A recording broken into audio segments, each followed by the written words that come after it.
A organização alemã é apontado pela polícia como um possível centro de recrutamento para grupos neonazistas. Os sinais ficaram mais evidentes há 7 anos, depois que placas de trânsito e paradas de ônibus começaram a receber pichações, com a suástica, o maior símbolo nazista, e com frases com conteúdo racista. Livros sobre a ideologia nazista e fardas militares foram apreendidos em uma casa que servia para reuniões de um dos grupos que atua no estado. É em Teutônia também que mora o acusado de um crime que chocou o país. É ele que no começo dessa reportagem disse considerar uma vítima. Na verdade, Jairo Maciel Fischer é um dos responsáveis pela morte de um casal no Paraná em abril de 2009. A história revelou os planos sangrentos de uma facção chamada Neuland, que significa Terra Nova em alemão. 7 anos depois do crime, é a primeira vez que Fischer fala a uma equipe de televisão. No depoimento exclusivo, ele, que hoje está casado, se diz arrependido do que fez. Agora eu tô tentando tocar minha vida, né? Tô fazendo tratamento psicológico. O mais difícil hoje é saber o que aconteceu, saber das consequências e o medo do que ainda tem por vir, não pelo julgamento, mas o que pode acontecer com a minha família. Ele tem medo. Atualmente leva uma vida discreta, calma, bem diferente dos anos em que morou em Curitiba, no Paraná. Foi para lá que Fischer foi ainda adolescente morar com a irmã. Sem amigos, começou a procurar salas de bate-papo na internet. Foi ali que conheceu outros jovens que admiravam o nacionalismo. Não demorou muito para ser chamado para conversas. Eu conheci o pessoal lá quando eu morei em Curitiba. Eles me passaram uma ideia de um grupo patriota que se reunia para conversar, e eu fiquei com um pouco de medo, porque eles falaram que era skinhead, né? Para fazer parte da nova terra, era preciso saber lidar com armas. Eles me entregaram a arma na mão e falaram: essa aí é a tua. Essa arma, inclusive, o cara de São Paulo lá trouxe para minha cidade, veio aqui na minha mãe. Quando Fischer diz o cara de São Paulo, a referência é o paulista Ricardo Barolo, economista e o líder da Neuland. Barolo disputava a liderança do grupo com o Bernardo Deirel Pedroso. Incomodado com a influência de Pedroso, Barolo então decide dar fim à vida do rival. O jovem de Teutônia foi o escolhido para executar o crime. A partir de hoje, tu tá no grupo, eu sei onde é que tu mora, eu sei onde é que teus pais moram, e agora tu faz as tuas escolhas, tu sabe o que tu vai fazer. Se tu virar as costas para nós, a gente sabe onde é que tua família mora. Fischer vai nos narrando o que aconteceu lá no Paraná em abril de 2009. Mas, de repente, ele para de falar. Eu tento não identificar, mas eu acho que até já falei demais do que eu devia, inclusive. Quando aparece Barolo na história, Fischer fica apreensivo, nervoso. Eu fiquei tentando enrolar o máximo que eu pude, sabe? Tipo, na época eu trabalhava, eu falava: não vou poder ir, não tem como ir. Cada vez que eu enrolava, ele ficava mais agressivo e mais bravo, sabe? Quanto mais eu tentava enrolar, mais ele se indignava. Aí teve um dia foi o dia que ele trouxe a arma pra cá, ele falou: cara, agora ou tu faz ou tu morre. E ele fez. Na madrugada de 21 de abril de 2009, depois de uma festa em comemoração aos 120 anos de nascimento de Hitler, organizada por Bernardo e a namorada dele, Renata. O casal foi vítima de uma emboscada. Acabou acertando na cabeça. Na hora que acertou, me deu parece que eu congelei assim, sabe? Outra pessoa atirou na Renata? Sim, o outro rapaz. Fischer conta que depois de sair da cadeia, abandonou a Neuland e nunca mais teve contato com os outros envolvidos no crime. Fischer e os outros acusados do crime foram presos 9 dias depois do duplo homicídio. Eles ficaram na cadeia até outubro de 2009. E até hoje é uma culpa que eu carrego, é um peso que está nas minhas costas, e eu digo: isso aí eu vou ter que carregar para a vida inteira, porque por mais que o cara tente não pensar no que aconteceu, todo dia o cara vai estar relembrando, o momento que o cara tem que o cara não tem, o momento ocioso do dia, você vai acabar relembrando, você se relembra, é um negócio que toda hora tá na tua cabeça, tá te cutucando, sabe? Mas será que é possível alguém matar com tanta frieza e depois se arrepender? Procuramos o psicanalista forense e professor da Universidade Federal do Rio Grande do Sul, Cláudio Ezerrir. Para ele, o atual comportamento de Fischer é uma incógnita que só o tempo será capaz de revelar se é verdadeiro ou não. Eu, se for conversar ou se fosse um dia conversar, teria muitas dúvidas para resolver. Porque, afinal, ele participou desse ato. Ele, de fato, matou 2 pessoas. É possível que ele esteja arrependido, é possível que ele se dê conta, mas seria bom observar o comportamento dele ao longo de muitos anos. Seria importante ver o que ele vai fazer com a vida dele. Seria importante ver que tipo de ações ele vai tomar. Já para o delegado Paulo César Jardim, considerado um caça neonazista no Rio Grande do Sul, Fischer sabia muito bem o que estava fazendo, apesar da fragilidade do rapaz. Precisava de alguém que fosse fácil de ser ludibriado, né, para puxar o gatilho. Jairo Fischer aguarda em liberdade o julgamento do caso, ainda sem previsão de acontecer. Se esse julgamento for condenado, for para cadeia, tu acha que é uma prisão justa?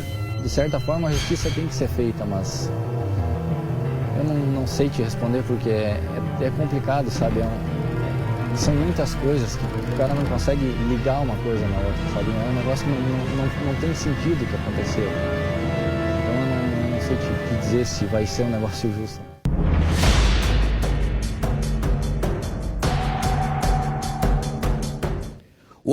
O arrependimento citado pelo Fischer por este assassino a mando do grupo Neuland, ou Neuland, Terra Nova, Neuland. Esse é o Barolo, né? Ricardo Barolo. O arrependimento te convenceu ou não? Você que está do outro lado da tela, está convencido de que ele realmente pensou, raciocinou depois da cana? Agora quer refazer a vida, tem uma família? A mim, bom, é a minha opinião, cada um tem a sua, mas a mim não convenceu. São monstros, na verdade. Homens e mulheres que se acham superiores porque tem a chamada raça pura. Que raça é essa? Num país como o nosso, raça pura, o sangue é da mesma cor, todos nós temos o sangue vermelho. Pelo amor de Deus, nós não podemos admitir que o nosso Rio Grande do Sul, um estado culto, civilizado, que tem um povo aguerrido, um povo que no passado batalhou pelo que era justo. A própria revolução, gente, pelo amor de Deus, tá no DNA do povo gaúcho essa questão de não se conformar com as coisas, de tentar, de fazer a coisa certa, lutar por justiça. A gente não pode admitir que o nosso estado seja palco para o fortalecimento de um movimento como esse, que já era ultrapassado na época do Hitler, do Goebbels, e ainda mais agora em pleno século XXI. Olha, e as mensagens chegam com comentários aí, né, com opiniões. O Antônio Barros: tem que exterminar com os nazistas, isso sim, bando de preconceituosos. Obrigado, Antônio. Jefferson Gaúcho: todas as pessoas são filhos de Deus, Deus é universal, diz o Jefferson. Obrigado, Jefferson. A Ângela Rocha: misericórdia, eu ainda tenho que ouvir que tem gente que pensa desta forma, o que faz uma pessoa achar que a cor da pele ou etnia é determinante. É o que eu falei, né, Ângela? Exatamente, ó.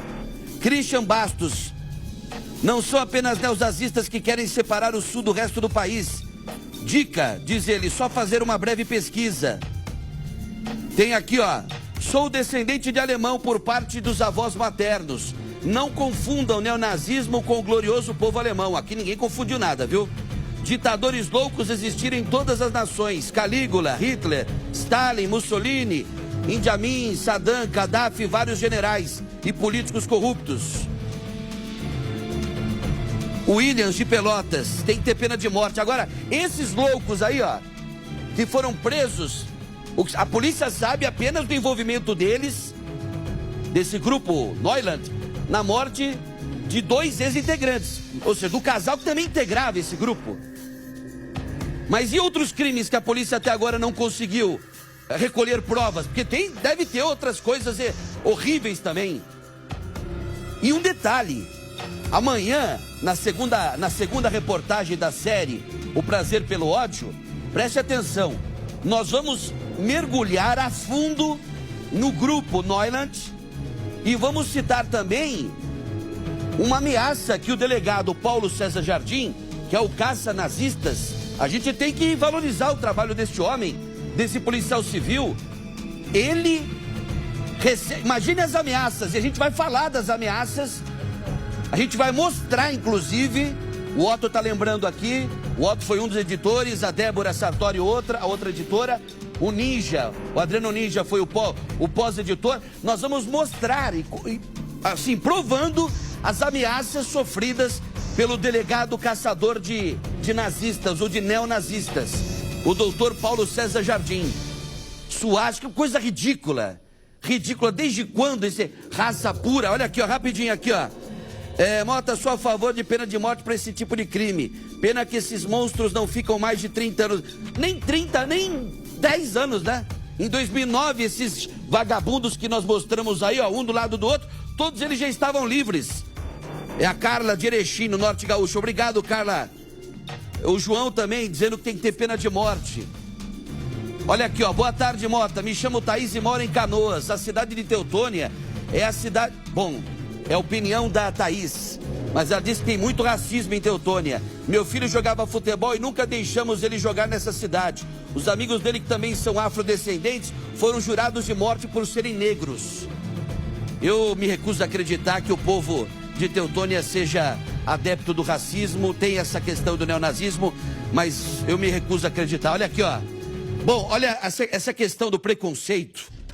A gente mostra praticamente quase todos os dias aqui no Balanço Geral. Por isso a importância desta série. Quer ver mais uma vítima desse preconceito? Uma transexual de 19 anos foi espancada até a morte em Cachoeira do Sul, na região central aqui do estado. Quem tem mais informações ao vivo é a repórter Vanessa Pires. Boa tarde, Vanessa. Boa tarde para você, Mota. Boa tarde aos amigos que acompanham o Balanço. Agora você vai respirar fundo e vai se apoiar aí na bancada, Mota, porque os suspeitos desse crime são 2 adolescentes de 15 e 16 anos apenas. Eles teriam, Mota, espancado a transexual de 19 anos depois que ela discutiu com os dois. Isso é uma informação da polícia, tá? Os dois já prestaram depoimento e foram liberados, só que devem ter a internação solicitada pela polícia depois que o inquérito for concluído. Foi confirmado pelo IML que a transexual levou vários chutes no rosto e um desses chutes, Mota, quebrou o maxilar e os outros causaram um traumatismo craniano. Ela foi realmente espancada até a morte. Foi espancada. A polícia investiga, Mota, se esse caso teve a ver com transfobia ou se foi um desentendimento que aconteceu, né, nas vias de fato. A primeira informação que chegou à nossa produção hoje cedo é de que ela teria sido convidada pelos 2 menores de 15 e 16 anos para fazer um programa, né, numa área mais, digamos, mais deserta, né, de Cachoeira do Sul. Agora existe a possibilidade de ter sido uma armadilha. Uma armadilha, né? Exatamente. Armaram pra cima dela. Agora, em pleno século XXI, não dá pra... a gente não consegue digerir isso daí, né? Não dá pra admitir, Mota. Não. Assim como tantas outras coisas que acontecem no país, né? É lamentável, gente. Lamentável. É importante a gente falar que no Brasil, o Brasil é o país onde mais se mata por causa de orientação sexual. Pelo menos um homossexual, um homoafetivo, seja ele gay ou lésbica, perde a vida por dia no Brasil em razão desta orientação sexual. E eu sigo agora com a Vanessa Pires, porque atenção, hein? O Sindicato dos Médicos do Rio Grande do Sul, o Simers, faz neste momento uma vistoria no postão da Vila Cruzeiro. Só falta me dizer agora que vão fechar o postão, hein? Qual o motivo dessa vistoria, Vanessa? E é por isso que a nossa equipe veio aqui ao vivo no postão da Vila Cruzeiro, Pax Cruzeiro do Sul, que atende por dia mais de 700 pessoas. A vistoria terminou nesse momento e é por isso que a gente vai conversar com o André Gonzalez, que é um dos diretores do Simers,